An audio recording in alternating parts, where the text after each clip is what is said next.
तो दोस्तों, जैसा कि आप जानते हैं, रिसेंटली वांडाविजन का ट्रेलर रिलीज हुआ था और इस ट्रेलर में हमें कई सारे character reveals, comic references, Easter eggs और स्टोरी हिंट्स देखने को मिले हैं। तो दोस्तों, मैं हूं नर्ड इंडियन और आज हम देखेंगे वांडाविजन का ट्रेलर ब्रेकडाउन।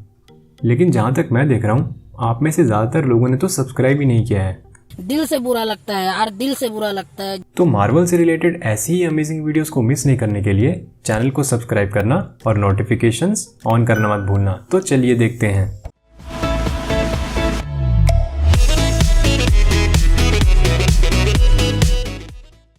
मैं सही बताऊं तो फार फ्रॉम होम के बाद हम फैंस को इस ट्रेलर के लिए बहुत इंतजार करना पड़ा, लेकिन कोई बात नहीं, देर आए दुरुस्त आए। ट्रेलर के स्टार्टिंग में ही हम वांडाविजन को एक कार में देख सकते हैं जिसके ऊपर जस्ट मैरिड लिखा होता है और ट्रेलर के स्टार्टिंग लुक से ऐसा लगता है कि ये 1950s के सिटकॉम्स पे बेस्ड है। जैसा कि हम जानते हैं कि एवेंजर्स एंड गेम में थैनोस ने इन्फिनिटी स्टोन्स को डिस्ट्रॉय कर दिया था और फिर एवेंजर्स ने स्नैप करने के बाद स्टोन को उनकी असली जगह पे लौटा दिया था। लेकिन ट्रेलर के नेक्स्ट सीन में हम ये देख सकते हैं कि विजन के पास अभी भी माइंड स्टोन है। अगले सीन से ये क्लियर हो जाता है कि वांडा ने जो अपने लिए ये वर्ल्ड बनाया है उसमें उसने अपनी पावर्स को नहीं खोया है। इस सीन में हम उसे अपने हाथों से मैजिक परफॉर्म करते हुए देख सकते हैं और साथ ही साथ आगे ट्रेलर में वो अपने मैजिक से वाइन की बोतल को भी उठाती है। और इसी सीन में हम विजन को एक न्यूज़पेपर पकड़े हुए देख सकते हैं। इस न्यूज़पेपर का नाम वेस्ट व्यू हेरल्ड होता है और न्यूज़पेपर के फ्रंट पेज पे एक बेबी के फर्स्ट वर्ड्स के बारे में न्यूज़ होती है। इसका मतलब ये है कि जो वांडा ने अपने लिए अलग से दुनिया बनाई है, इसमें कॉन्फ्लिक्ट्स और लड़ाई झगड़े बिल्कुल नहीं हैं। विजन ने एवेंजर्स इन्फिनिटी वॉर में पहली बार ह्यूमन की फॉर्म ली थी और उसी तरह ट्रेलर के नेक्स्ट सीन में हम विजन को एक ह्यूमन फॉर्म लेते हुए देख सकते हैं। फिर उसके बाद हमें ट्रेलर में कैथरीन हैन का कैरेक्टर पहली बार दिखता है और अभी तक इस पे कोई कॉन्फर्मेशन नहीं है कि कैथरीन हैन कौन सा कैरेक्टर प्ले कर रही हैं। और जब भी कैथरीन हैन से इसके बारे में पूछा गया है तो उन्होंने एक ही जवाब दिया है कि वो एक नेबर का रोल प्ले कर रही हैं। लेकिन इसके काफ़ी चांसेस हैं कि शायद से कैथरीन हैन सीरीज में विलन का रोल प्ले करे। नेक्स्ट शॉट में हमें वांडा एक वाइन की बोतल से ग्लास में वाइन डालते दिखती हैं और उस वाइन की बोतल पे मेसन डू मेफ्रिस लिखा होता है। मेसन डू मेफ्रिस एक फ्रेंच वर्ड है और उसको अगर इंग्लिश में ट्रांसलेट करें तो मेसन डू का जो मतलब होता है वो है हाउस ऑफ।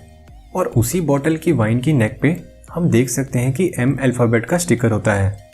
तो ये हो सकता है कि शायद से ये हाउस ऑफ M के लिए रेफरेंस हो। House of M Marvel comics में क्रॉसओवर इवेंट है जिसमें वांडा अपने बच्चों को खो देती है और फिर उसके बाद रियलिटी के फैब्रिक को बेंड करके वापस उन्हें ले आती है।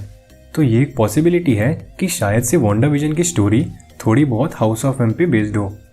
फिर उसके बाद अगले सीन में जब वांडा और विजन अपने नेबर्स के साथ डाइनिंग टेबल पे होते हैं और वांडा से उसके पास्ट के बारे में सवाल पूछा जाता है, तब उसे अपनी रियलिटी यानी कि जो उसने वर्ल्ड बनाया है उसे जोड़े रखने में थोड़ी प्रॉब्लम होती है। और ट्रेलर का यही पहला मोमेंट है जिससे हमें ये थोड़ा बहुत आइडिया होता है कि वांडा ने विजन को सिर्फ अपने दिमाग की मदद से जिंदा किया है, वो भी एक दूसरे वर्ल्ड में, और विजन को भी अपने पास्ट के बारे में कुछ याद नहीं होता है। फिर उस डिनर सीन के बाद ऐसा लगता है कि स्कारलेट विच ने एक नया स्टार्ट किया है और इस टाइम वो खुद को और विजन को एक 1980s के टीवी शो की दुनिया में ले आई है। और पीछे ट्रेलर में हम वांडा की आवाज़ सुनते हैं जिसमें वो ये बोलती है कि इज दिस रियली हैपनिंग। इसका मतलब ये है कि उसको पता नहीं चल रहा है और वो ये सब ऑल्टरनेट रियलिटीज़ अनजाने में बना रही है। उसके बाद एक सीन में हम वांडा और विजन को दो बच्चों के साथ देख सकते हैं जो कि ऑब्वियसली मार्वल कॉमिक्स के लिए रेफरेंस है। और जैसा कि पहले डाइनिंग वाले सीन में जब वांडा से उसके नेबर्स पूछते हैं कि अभी तक उसके और विजन के बच्चे क्यों नहीं हैं, तो शायद से वांडा उस कमी को इस रियलिटी में ठीक करने की कोशिश कर रही है। वांडा के 1980s के वर्ल्ड की रियलिटी बनाने के बाद भी हम कैथरीन हैन के कैरेक्टर को फिर से देख सकते हैं। एक बात तो क्लियर है कि कैथरीन हैन जो भी कैरेक्टर प्ले कर रही हैं वो एटलीस्ट बाकी सब कैरेक्टर से तो काफ़ी अलग है। उसके बाद हमें चीज़ें नॉर्मल होती दिखाई देती हैं और एक सीन में हमें विजन हवा में भी उड़ता दिखाई देता है। अब इस पॉइंट पे ये बताना काफ़ी मुश्किल है कि क्या विजन सिर्फ वांडा की रियलिटी में ही जिंदा है या फिर वो असलियत में वापस आ गया है। फिर अगले सीन में विजन कैथरीन हैन के कैरेक्टर के सामने जाता है और उसके सर को टच करता है और साथ ही साथ हम ये देख सकते हैं कि वो एक येलो एनर्जी को भी ट्रांसफ़र करता है। इस सीन को देख के ऐसा लगता है कि विजन माइंड स्टोन को यूज़ कर रहा है। साथ ही साथ हम इस सीन में कैथरीन हैन को एक विच की कॉस्ट्यूम में देख सकते हैं। तो इसका मतलब ये है कि शायद से वो फैन थ्योरी सही हो सकती है, जिसके हिसाब से कैथरीन हैन एगाथा हार्कनेस का रोल प्ले कर रही हैं, जो कि एक विच है। मार्वल कॉमिक्स में एगाथा हार्कनेस स्कारलेट विच की मेंटर हैं। तो इसका मतलब ये एक पॉसिबिलिटी हो सकती है कि शायद से Scarlet Witch Avengers end game के बाद एगाथा हार्कनेस के पास गाइडेंस के लिए गई हो, और तभी उसे ऐसे मैजिक के बारे में पता चलता है जिससे वो एक ऑल्टरनेट रियलिटी क्रिएट करके विजन को वापस ला सकती है। जैसा कि हमने पहले वांडा को ओरिजिनल कॉमिक्स लुक में देखा था, अब हमें विजन भी वैसे ही ओजी कॉमिक्स के लुक में दिखता है।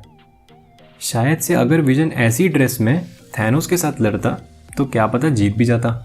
ट्रेलर के एंड में हम देख सकते हैं कि मोनिका रैम्बो स्कारलेट विच की रियलिटी वर्ल्ड से रियल वर्ल्ड में आती हैं। इससे हम एक चीज़ का आइडिया तो लगा सकते हैं कि शायद से स्कारलेट विच ने वेस्ट व्यू टाउन को ही दूसरी रियलिटी में चेंज किया हो। और अगले सीन में हम देख सकते हैं कि एक मिलिट्री पैरामीटर सेटअप किया हुआ है। ट्रेलर के लास्ट पार्ट में हमें मोनिका रैम्बो का एक क्लोजर लुक मिलता है। मोनिका रैम्बो वही है जो हमें कैप्टन मार्वल में छोटी बच्ची के रोल में दिखी थी। मार्वल कॉमिक्स में मोनिका रैम्बो की पावर्स कुछ कुछ कैप्टन मार्वल जैसी ही हैं, और साथ ही साथ उन्होंने कॉमिक्स में कैप्टन मार्वल का भी रोल प्ले किया हुआ है। ये देखना इंटरेस्टिंग होगा कि आखिरकार मोनिका को अपनी पावर्स कैसे मिलती हैं, और इसके लिए तो हमें दिसंबर का इंतज़ार करना ही पड़ेगा। वैसे आपको वांडा विजन के ट्रेलर में सबसे इंटरेस्टिंग चीज़ क्या लगी, ये मुझे कमेंट करके ज़रूर बताना। और अगर आपको ये वीडियो पसंद आया हो तो थोड़ा प्यार लाइक बटन पे भी दिखा दो। इस वीडियो का लाइक टारगेट रखते हैं 500 लाइक्स। मैं जानता हूँ कि आप ये कुछ घंटों में ही कंप्लीट कर दोगे।